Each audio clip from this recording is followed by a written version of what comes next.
Ahí, ahora empezamos a grabar nuevamente.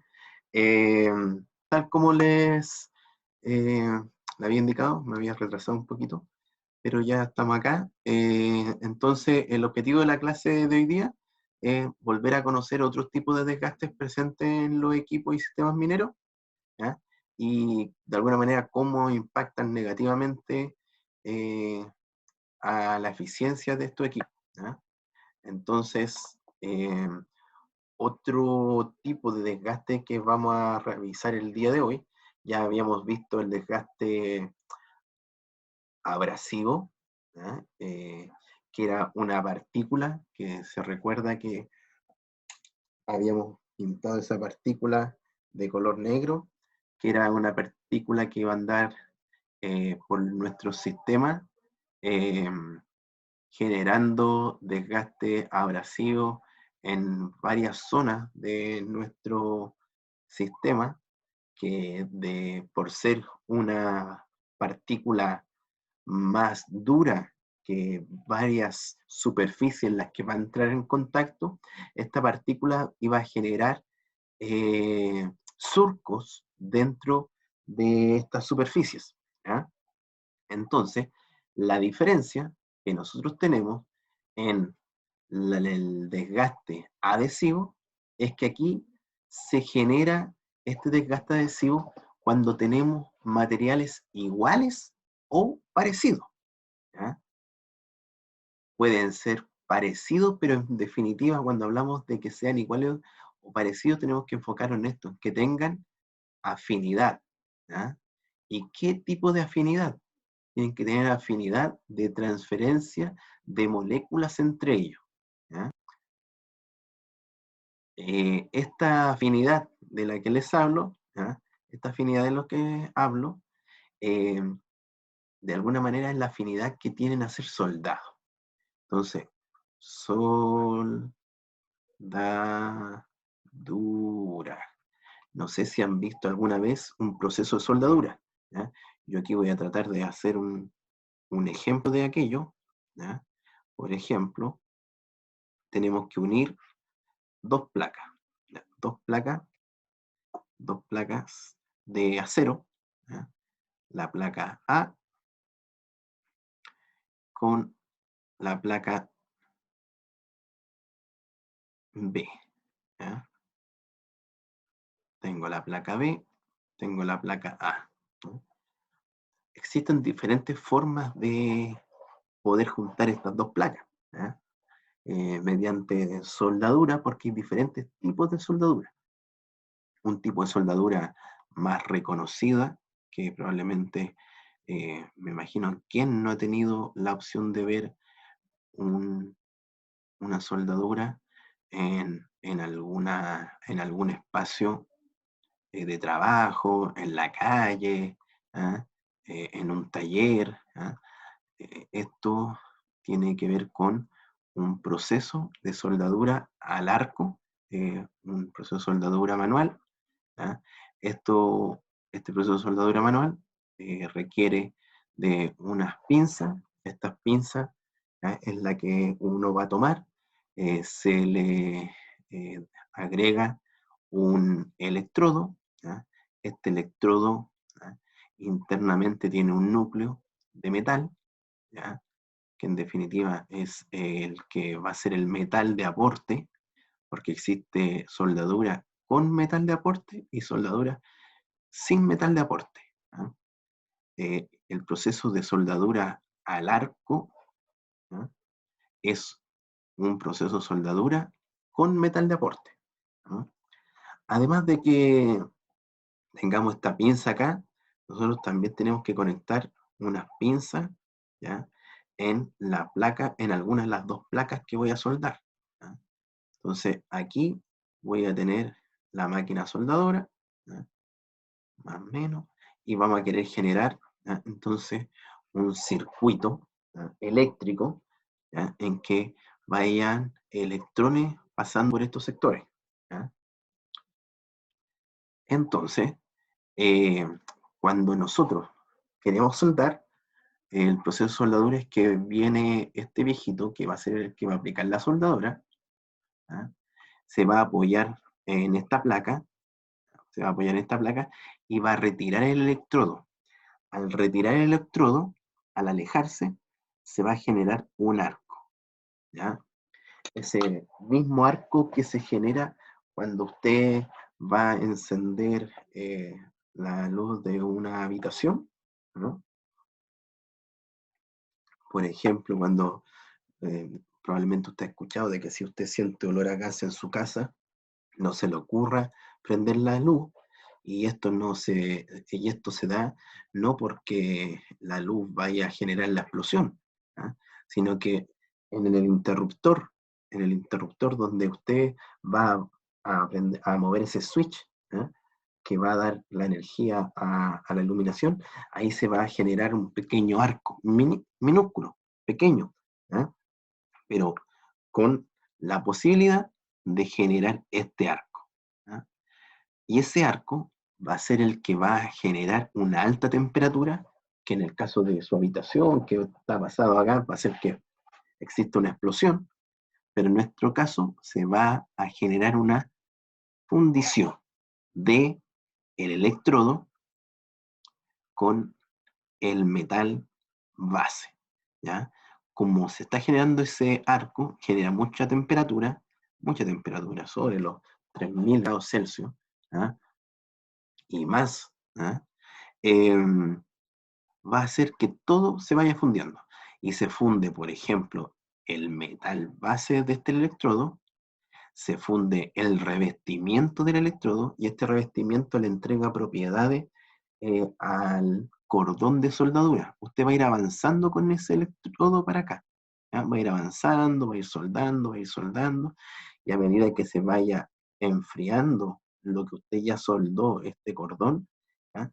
Se va a generar una escoria, una especie de costra, ¿ya? Que de alguna manera esa costra va a proteger, ¿ya? Su soldadura del ambiente. Y también cuando usted está fundiendo este electrodo, también se va a fundir, ¿ya? También se va a fundir el revestimiento, y el revestimiento se va a evaporar y va a generar una especie de nube, ¿ya? Esta nube va a blindar, esta nube va a blindar, ¿ya? Todo el ambiente, todo el ambiente donde está el arco, ¿ya? Para que la contaminación, el oxígeno, el hidrógeno, el nitrógeno que está dando vuelta afuera, no vaya a entrar a este proceso, porque posiblemente si entra, ¿ya? Va a generar un proceso de corrosión, ¿ya? Y va a quedar una mala soldadura, va a quedar una soldadura quebradiza, ¿ya? Los primeros procesos de soldadura era sin revestimiento, era puro electrodo, y era muy quebradizo la soldadura, ¿ya? Entonces, ¿aquí qué se da? Se da un proceso en donde yo genero una alta temperatura, ¿ya? Una alta temperatura, y le agrego un material de aporte, ¿ya? ¿Siempre entonces necesita un metal de aporte? No, no es necesario siempre entregar un metal de aporte. Por ejemplo, hay un sistema de soldadura que probablemente ustedes lo han escuchado, ¿ah? Probablemente ustedes lo han escuchado, que se llama, TIC, ¿ya? TIC. Normalmente los que les gustan, no sé, por las bicicletas, esas cosas, ¿ah? Las bicicletas siempre, ya, son soldadas con TIC, porque tiene una buena terminación, ¿ya? TIC, TIG, ¿ya? Tungsteno Inner Gas, ¿ya? ¿Y qué significa tungsteno inner gas? ¿Ya? Tungsteno inner gas significa que voy a tener un electrodo de tungsteno. El tungsteno tiene una muy buena resistencia al calor, ¿ya? Por ende, al tener tan buena resistencia al calor, al tener tan buena resistencia al calor,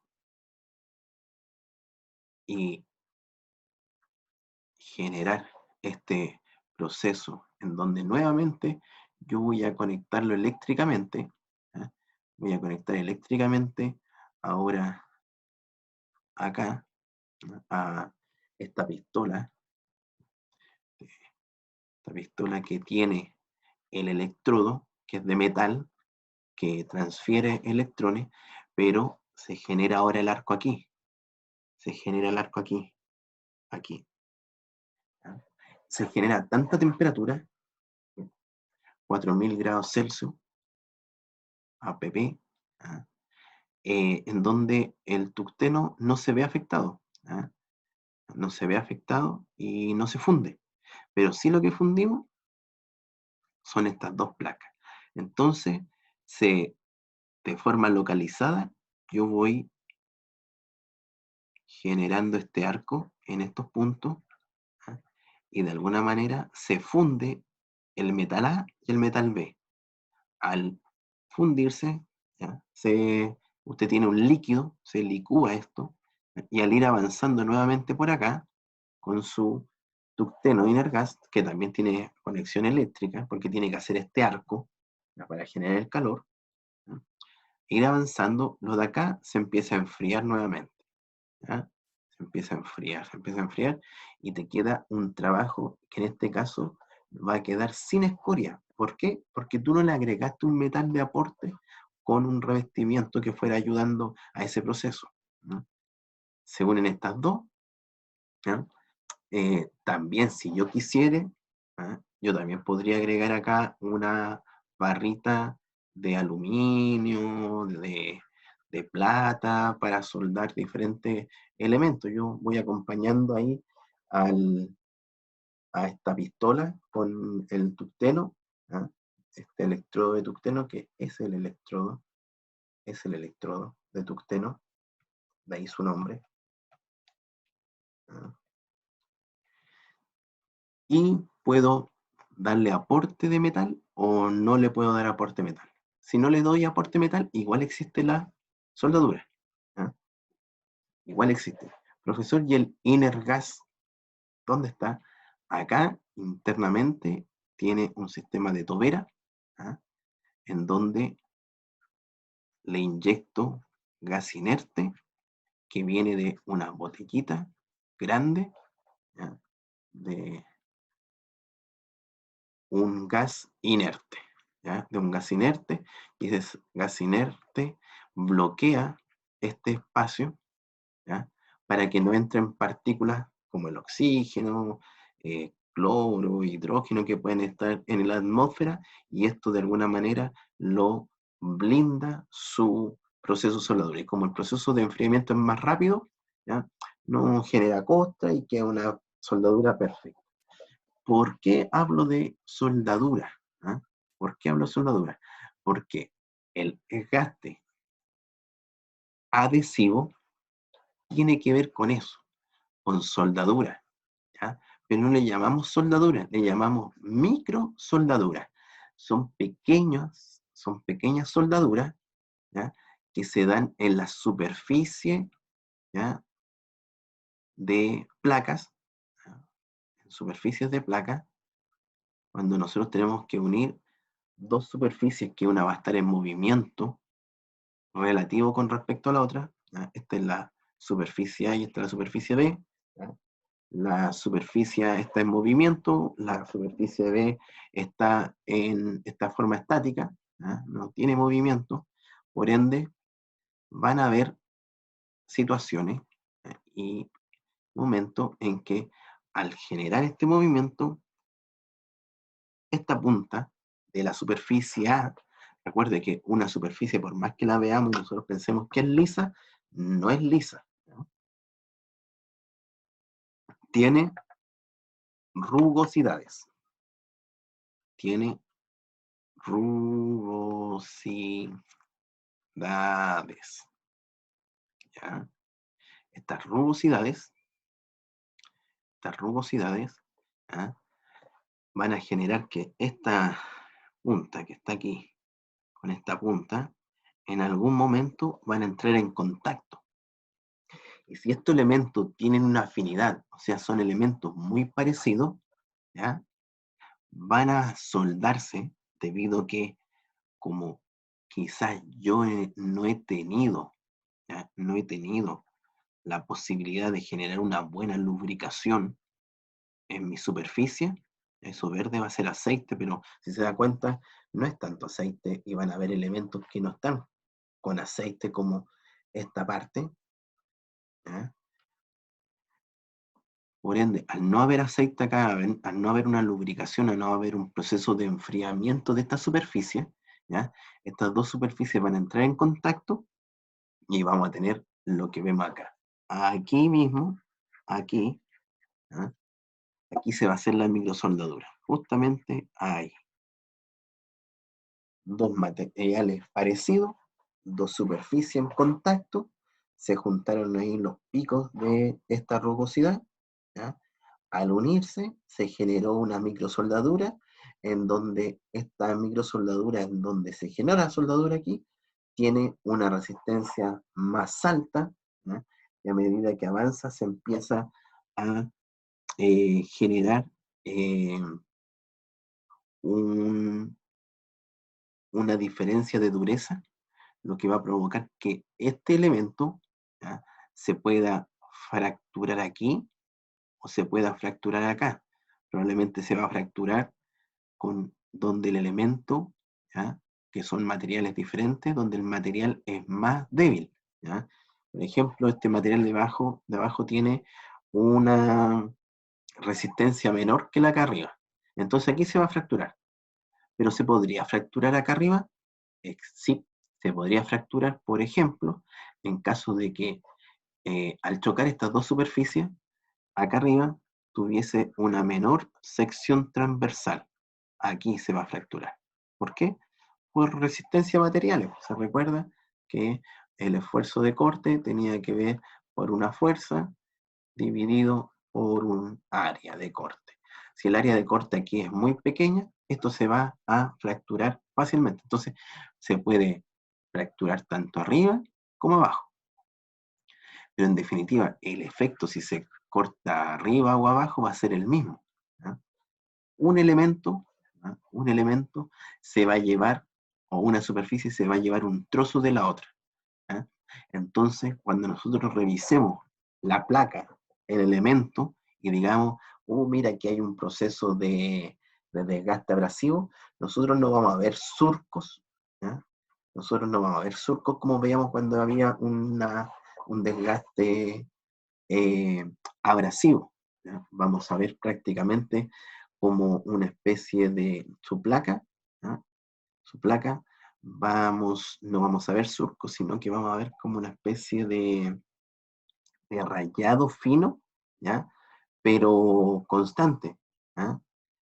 Más adelante le voy a mostrar una fotografía, ¿ya?, de un elemento, ¿ya?, que está sometido a un desgaste abrasivo con otro con un desgaste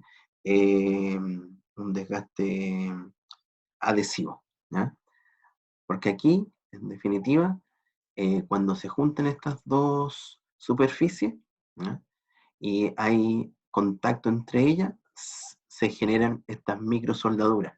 Y no necesitó material de aporte, ¿ya? No necesitó como la soldadura al arco, que nosotros teníamos que entregar un material de aporte. Aquí simplemente, por efectos del calor, se generó esta soldadura, ¿ya?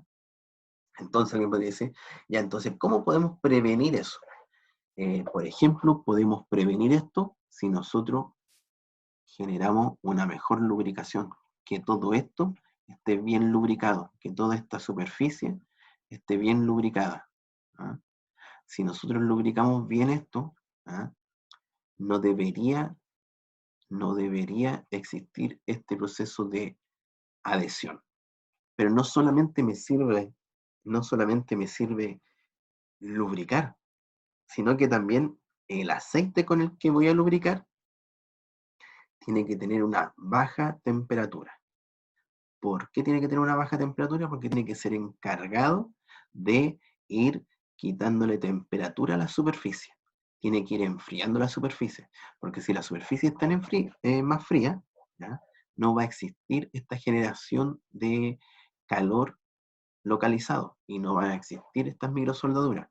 Por ende, para poder refrigerar esta, esta superficie, yo a mi sistema de lubricación voy a tener una bomba, ¿ya?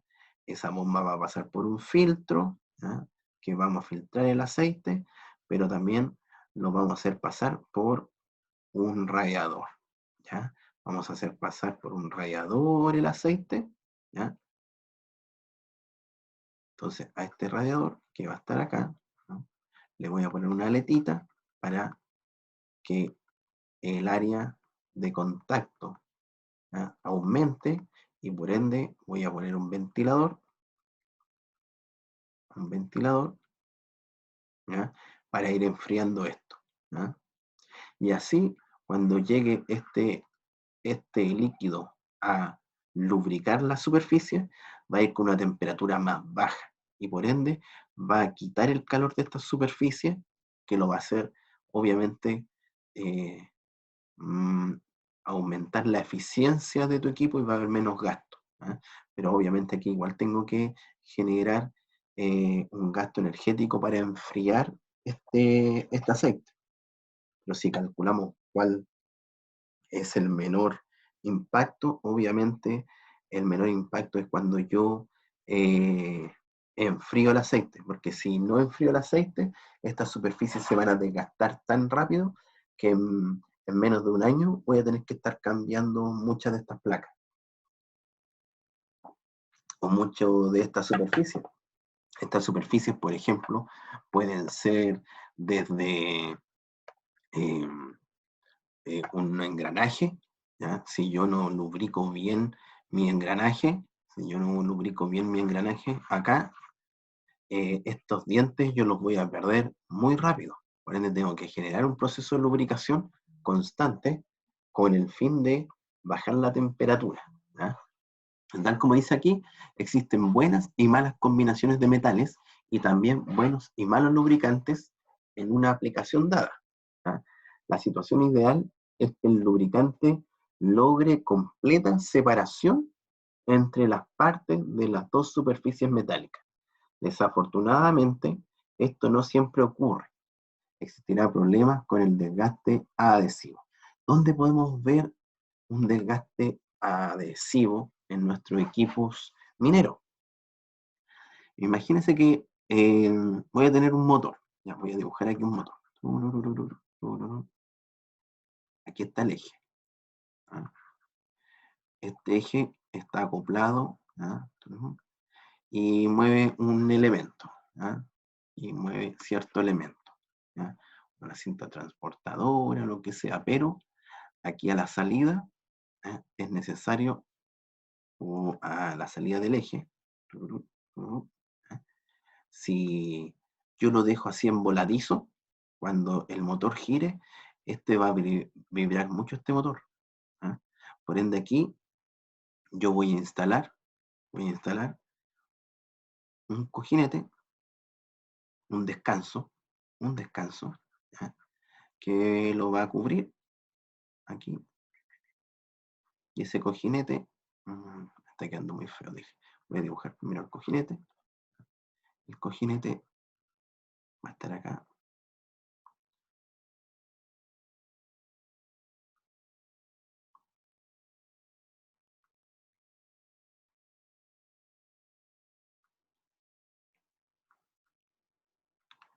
Ya. Ese cojinete que acabo de dibujar va a estar soportando el eje. Al interior de ese cojinete va a haber un buje, o también puede estar descansando un rodamiento, ¿ya? Puede ser un buje o un rodamiento, ¿ya? Entonces, si yo veo este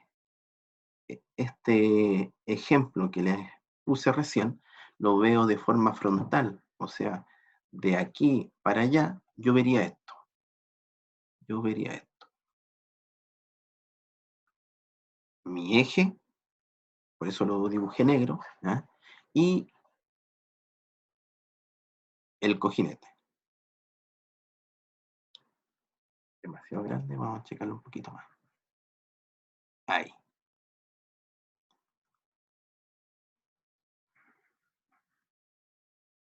No me voy a dejar espacio para dibujar, si lo dejo ahí. Ahí. Así. Eso es lo que quería. ¿Ya? Entonces, dentro del buje, nosotros le vamos a inyectar aceite. ¿Ya? Vamos a inyectar aceite. El aceite lo vamos a pintar verde. Por aquí. Por aquí, entre el espacio del eje y el cojinete, porque recuerde que el cojinete sigue aquí. El cojinete era este. Aquí, ahí, eso es lo que nosotros veríamos de frente, así.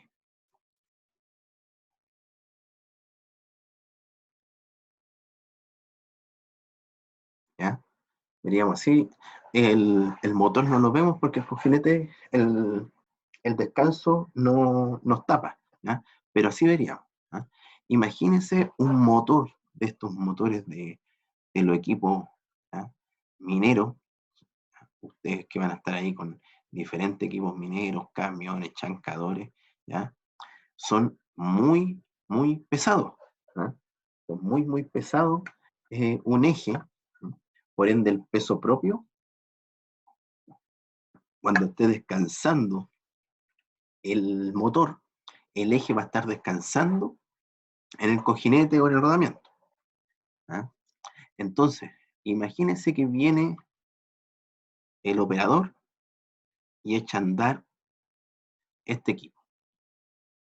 Imagínense el desgaste adhesivo que se puede dar acá, justamente en esta zona, entre la superficie, ¿ya? Sería un desgaste, pero muy acelerado, ¿ya? Entonces, ¿qué se hace ahí? Se va internamente, internamente, internamente, se va a conectar acá en el descanso,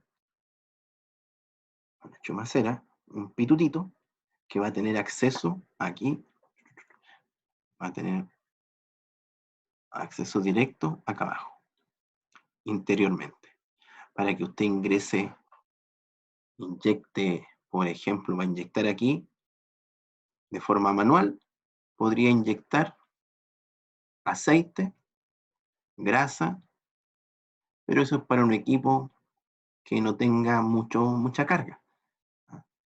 Pero para su equipo, que son más robustos, más grandes, usted va a inyectar ahí, usted va a inyectar ahí a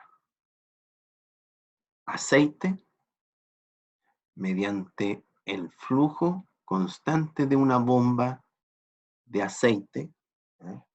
Que va a estar conectado aquí, obviamente va a estar sacando el aceite de un estanque, ¿eh? Ese estanque va a estar ahí y va a estar sacando el aceite de ese estanque, ¿eh? Con el fin de aumentar mediante este caudal constante, mediante este caudal constante, ¿ya? Va a estar inyectando aquí aceite. ¿Qué va a pasar aquí al interior? La presión va a aumentar, ¿ya? La presión va a aumentar al interior, ¿ya? Y como lo vimos anteriormente por la ley de Pascal, en cualquier punto que yo quiera medir la presión, ahí va a ser la misma. Por ende, el eje va a entrar en un proceso prácticamente se va a suspender. Usted lo va a ver como suspendido, ¿ya? ¿Y eso qué significa? Que después cuando usted genere el accionamiento de esa bomba, ¿ya? El accionamiento de esa bomba, ¿ya? Toda la presión por todos los sectores va a ser la misma. Y va a ser que su eje con el descanso no estén en contacto. ¿Se da cuenta? no están en contacto, en ninguna parte se va a tocar. Y el motor va a empezar a girar y no va a entrar en contacto. ¿Ya? Este sistema que yo le estoy indicando acá, no es que lo estoy inventando yo ahora, sino que existe, ¿ya? Y en los grandes equipos le llamamos que es la bomba de preloop. ¿Ya? La bomba de preloop. Entonces, por ejemplo, el chofer tiene aquí punto 1, punto 2, punto 3, punto 4, y aquí tiene su llave. Aquí está la chapa de la llave. ¿Ya? Ahí está su llave. Él entra, hace contacto, ¿ya? Va a girarlo al punto 2 en primer lugar, ¿ya? Una vez que gira al punto 2, se conecta el sistema eléctrico de la batería y empieza a alimentar de forma eléctrica el equipo, hasta que te dé cierta señal y tú puedas girar al punto, al punto 3. ¿Ya? Cuando ya estés en el punto 3, se va a activar mediante esa corriente eléctrica esta bomba de preloop que va a aumentar la presión de estos puntos, por ejemplo, a este eje, que va a hacer que el aceite empiece a aumentar su presión porque la bomba le va a entregar y le va a entregar caudal, ¿ya? Va a aumentar su presión, el eje se va a levantar, va a estar prácticamente en suspensión, muy parecido a estos trenes japoneses de alta velocidad que de forma magnética ya ellos están ahí en, en suspensión, y, y cuando pasen del punto 3 al punto 4, aquí recién va a empezar a partir el motor, ¿ya? Pero cuando parta ya va a estar suspendido, o sea, no va a haber ningún desgaste, porque si se desgastan esos elementos, va a haber mucha pérdida económica, ¿ya? Por lo mismo, genera este proceso de preloop, ¿ya? La prevención del desgaste adhesivo usualmente puede ser lograda mediante el uso de uno o todos los siguientes métodos. Primer método, debido a que el desgaste adhesivo es causado por temperaturas elevadas localizadas, el lubricante debe mantenerse relativamente frío. Ahí está lo que les comentaba, radiadores de aceite, ¿ya? Si nosotros utilizamos radiadores de aceite, nuestros equipos eh, y nuestro equipo, su superficie van a estar enfriadas, ¿ya? Y al estar frías estas superficies, ¿ya? Va a haber menos posibilidad de microsoldadura, porque las microsoldaduras se dan cuando existe calor. Si no hay calor, no hay soldadura. ¿Ah? Si no hay calor, no hay soldadura. Esta es la razón por el uso de enfriadores en las transmisiones de autos de carrera, por ejemplo. ¿Ah? También en los camiones de alto tonelaje, las palas mecánicas, en muchos equipos mineros se tiene el aceite constantemente, tendemos a bajar la temperatura. Obviamente, entre más baja la temperatura del aceite, más baja será la temperatura de la interfase. ¿Cuál es la interfase? Acá, justamente, donde hay contacto, ¿ya? Entre dos superficies. Si yo mantengo fría con una baja temperatura esta superficie y una temperatura baja esta superficie, ¿ya? Mediante el ingreso de aceite, mediante el ingreso de aceite, ¿ya? Como yo voy a ingresar aceite por acá, ¿ya? La idea es mantener ese aceite a baja temperatura para que el constante andar del aceite, que está a una baja temperatura, va a quitar el calor de estas dos superficies por transferencia de calor. Entonces el aceite va a llevar el calor y al sacar el calor de acá, esto va a tender a bajar su temperatura, ¿no? Y esto se hace mediante procesos de lubricación, diferentes tipos de lubricación, por salpicadura, por inyección, hay una infinidad de tipos de lubricación. ¿Alguien quería hacer una pregunta? Sí, profe, Dígame. ¿qué pasaría si ocupa más del lubricante establecido para cierto equipo o cierta pieza? Discúlpame que se Porque cortó como tu audio en un momento, pero parece que me estás preguntando qué pasa si ¿Cómo? aumentamos más la cantidad de lubricante. Sí, eso es.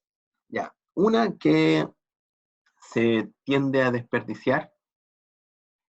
Segundo, si yo genero mucha cantidad de aceite, podría estar haciendo que el movimiento propio del aceite sea más lento y por ende, al ser más lento, ese movimiento de aceite por aquí, ¿ah? Ese aceite se va a calentar más. ¿Por qué? Porque no tienes una salida a los enfriadores de aceite tan rápida, ¿ya? La idea es que a estos radiadores el aceite llegue, ¿ya?, lo antes posible para que lo podamos enfriar. Nosotros no debemos permitir que el aceite, ¿ya?, aumente su temperatura debido a muchas razones. Una, porque no cumpliría su función, que es la de lubricar y enfriar, sino que también si el aceite empieza a aumentar su temperatura, el aceite se degrada más rápido, pierde sus propiedades, pierde su viscosidad, ¿ya?, y tendríamos que cambiarlo de inmediato.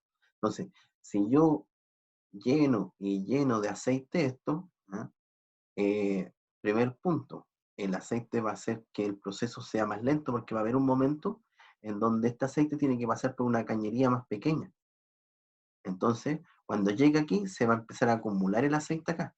Y esa acumulación de aceite va a empezar a hacer que se genere altas temperaturas localizadas, por ende el aceite se va a empezar a descomponer. ¿Ya? Ya, profe, gracias. De nada.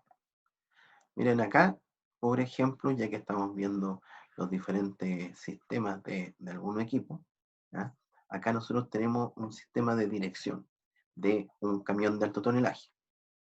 Los sistemas de dirección de un equipo de esta envergadura, ¿ah?, es muy diferente a lo que tenemos en un automóvil, ¿ya?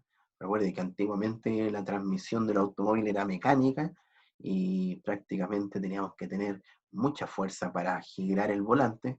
Probablemente hay alguien que ha tenido la oportunidad de mover un auto de los 60, se recuerda lo costoso que era mover el volante. Hoy en día, si se sube a un automóvil, ya es más aliviado esa tarea, eh, más suave, ¿ya? El volante es muy suave hoy en día porque es una dirección asistida hidráulicamente, no es hidráulica la de un automóvil, es asistida de forma hidráulica. Yo muevo el manubrio y muevo de alguna manera unas válvulas que me ayudan a mover las ruedas delanteras.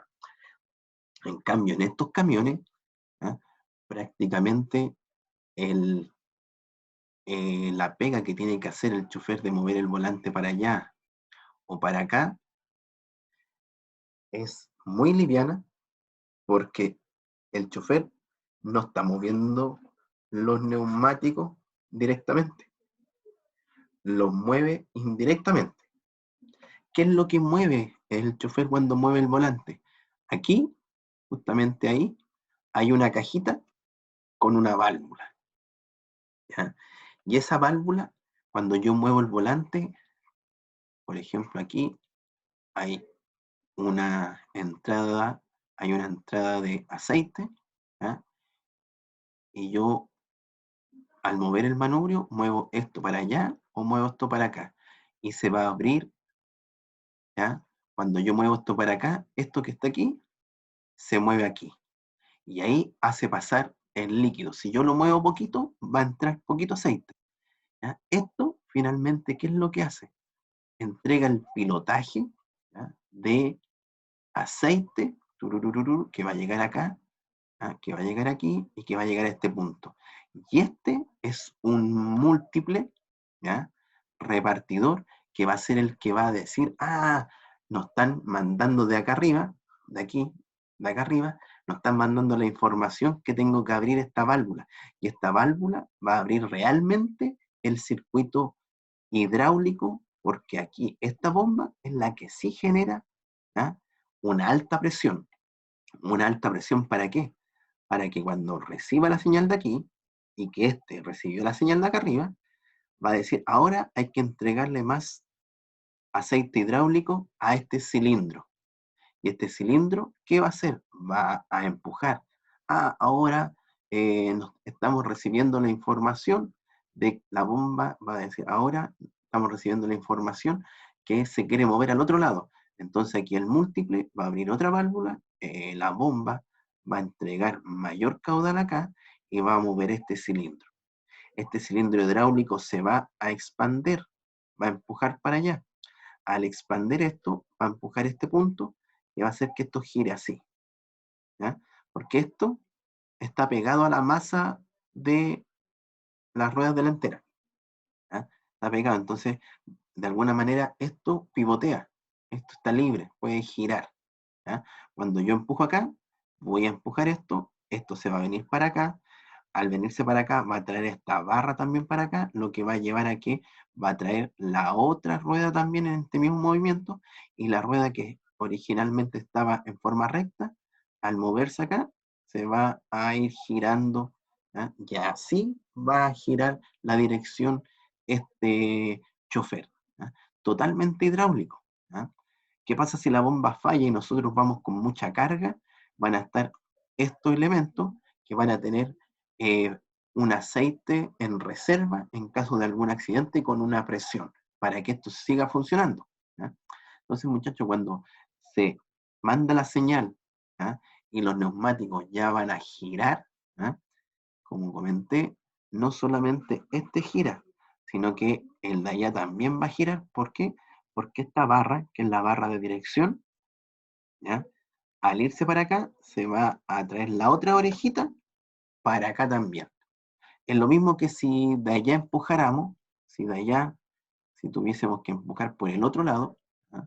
Por ejemplo, dimos la señal, se aumentó la presión acá, se gira esto para acá, el neumático va a quedar así, la barra se va a ir para allá, esta orejita ahora va a girar hacia allá y consecuentemente el neumático también va a girar y vamos a poder direccionar bien nuestro camión, ¿ah? eh, Cualquier partícula, ¿ya?, que se genera acá al interior, una partícula dura, va a generar un proceso de abrasión al interior que va a ir desgastando las mangueras.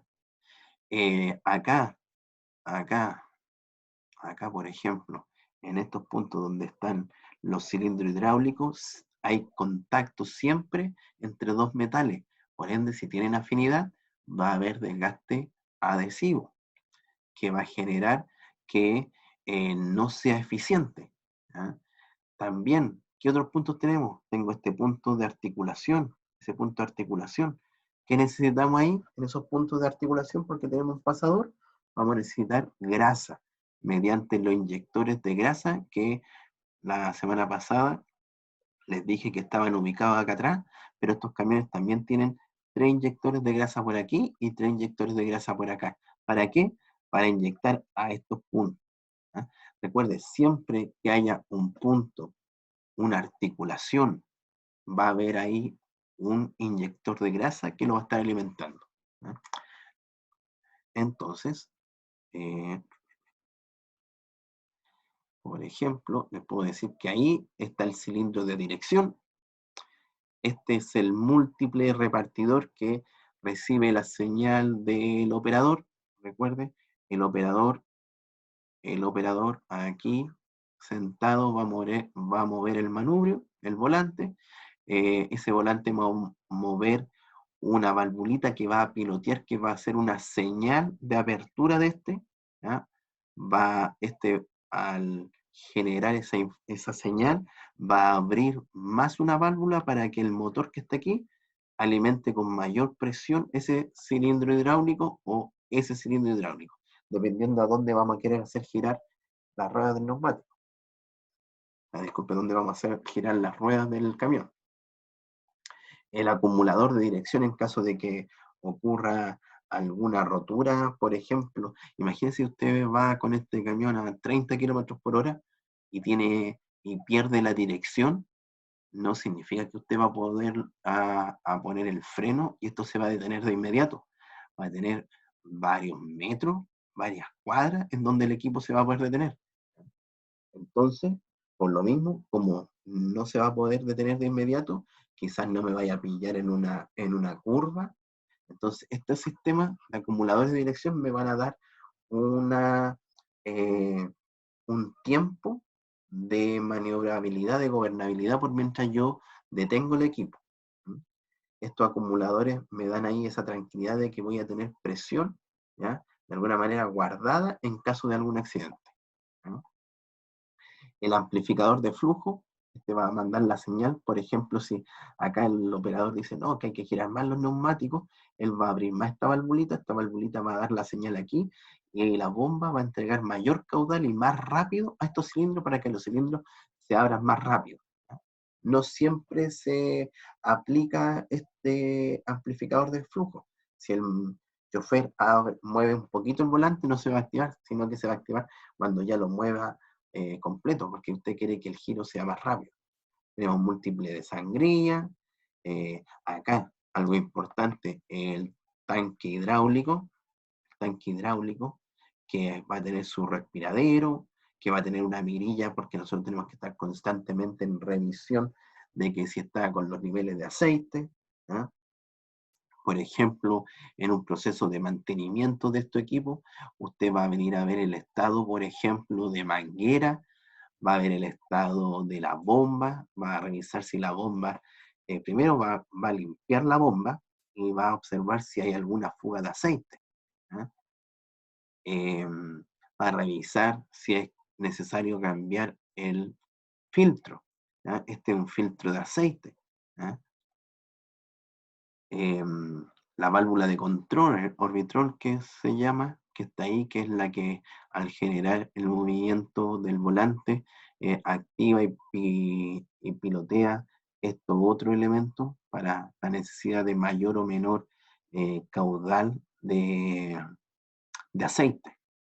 Aquí está la barra de dirección que conecta ambas orejas o ambos brazos, ¿ya? Ahí ustedes lo van a conocer como brazo o oreja, ¿ya? En definitiva, este es un sistema, ¿ya? de dirección de un equipo de alto tonelaje, ¿ya? No es un sistema de dirección mecánica, para nada. Es todo hidráulica. Y por lo mismo, como es hidráulico, nosotros tenemos que estar en constante revisión del estado de manguera, ver el cilindro hidráulico si no tiene, eh, inspeccionar si es que no tiene alguna marca de algún desgaste abrasivo o adhesivo, ver las presiones de los acumuladores, ¿ya? O sea, tenemos mucho que revisar dentro de estos procesos, ¿ya? Otro tema muy importante para lo que es la asignatura, ¿ya? Es la corrosión, ¿ya? Eh, por ejemplo, nuestro aceite, si nosotros compramos un aceite muy barato, si compramos un aceite muy barato sin aditivo, ¿ya? Y yo quiero proteger un elemento frente a la corrosión y voy a usar aceite, no me lo va a proteger, ¿ya? ¿Por qué? Porque el aceite debería tener aditivos con anticorrosión o antiherrumbre. Por ejemplo, un aceite que tenga aditivo antiherrumbre, ¿eh? Me va a proteger placas de acero de la corrosión. Si yo compro un aceite que dice que tiene aditivos antioxidantes, antioxidantes, ¿ya? Genial que los tenga, pero no significa que me va a proteger, ¿ya? Las placas, ¿ya? Las placas de acero, ¿ya? Porque cuando yo leo que tiene aditivo antioxidante, significa que el aceite se le agregaron aditivos para que el aceite no se oxide, ¿ya? El aceite se oxida y al oxidarse, tal como las personas también, el vino se oxida, el metal se oxida, ¿ah? Eh, una manzana va a entrar en un proceso de oxidación. ¿Ah? Eh, por lo mismo, que tenga aditivos antioxidantes el aceite es muy bueno porque va a ayudar, ¿ah? para que dure más el aceite, porque si el aceite se oxida, pierde todas sus propiedades químicas y físicas. ¿Ah? Sus propiedades como viscosidad, el índice de viscosidad, eh, va a cambiar su alcalinidad. ¿Ah? Entonces, que se vaya a oxidar el aceite es muy complejo, porque además empieza a generar eh, como una especie de lodo en los estanques. ¿Ya? Entonces, a diferencia de lo que es la oxidación, la corrosión nosotros la vamos a entender, ¿ya? como la interacción de un metal con el medio que lo rodea.